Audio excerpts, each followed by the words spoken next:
So hi, sir. What's your name? My name is Mark Mr T Thompson. Okay. Hi, I'm Gabby, and this is Joy.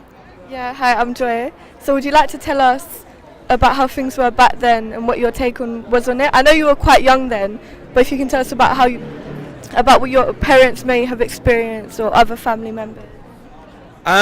So when the Battle of Lewisham occurred, I was only 4 years old, and so I wasn't there, and I didn't experience a lot of what was going on then. My dad's family are Jamaican, and he would get stopped by the police on a very, very regular basis. You would get into rows and you would have people calling you offensive things. You mentioned about stop and search.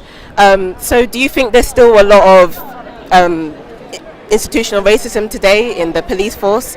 Do you think they target certain groups still today, like the black people, young black people, for instance? Well, there was a really interesting film which I hope you'll be able to see, which was made in 1977, all about what was going on at the time, and it is really clear that the institutional racism that was occurring at that point was awful. The issues with black youths were responded to by the police were completely different. One of the people on the film yesterday says if a black and a white person were having a fight, the white kid would get sent home and the black kid would get arrested. If a white kid pinches somebody's purse, it was petty theft, and if a black kid did it, it was mugging.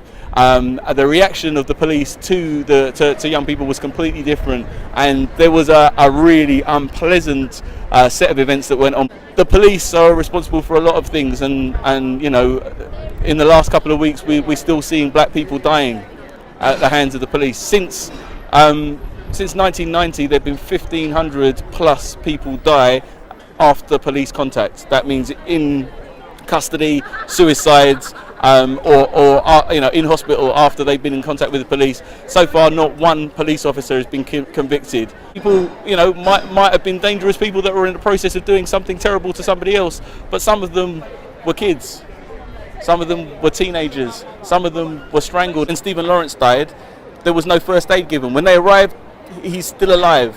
They wouldn't give first aid because they were worried about HIV and they thought he was a drug dealer and they didn't think he was worth saving.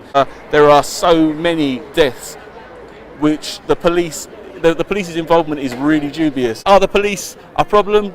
Yes. Were the police a problem? Yes. As a male, like, have you ever experienced any like negativity from the police or felt that you've been targeted based on like your ethnicity or just the fact that you're a male? Been stopped by the police in my car.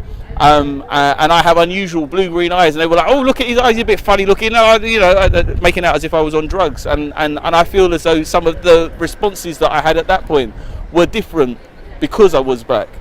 And I use the word black as a political term. So whilst my skin isn't as dark as my father's, we know I'm not white. And as far as the police are concerned, you're either white or you're black. And so that's the political way that I use that term. So I do feel like I've experienced racism. What do you think of the plaque unveiled here today? What did it bring when you saw it being unveiled? Any thoughts? I'm really proud. I was really proud to be here. I mean, I've actually got my mum's anti-Nazi League badge on. This isn't a reproduction. This is a 70s original, and I felt like I was representing her and representing the people that stood here. And I was very proud to be here. I'm very proud that my borough is one that respects these things and that shows these things as important. And it was very emotional to get a really positive reaction from the crowd to the poem as well. I'm really delighted to have been here, and yeah, I was a bit emotional. Well, thank you so much for your time.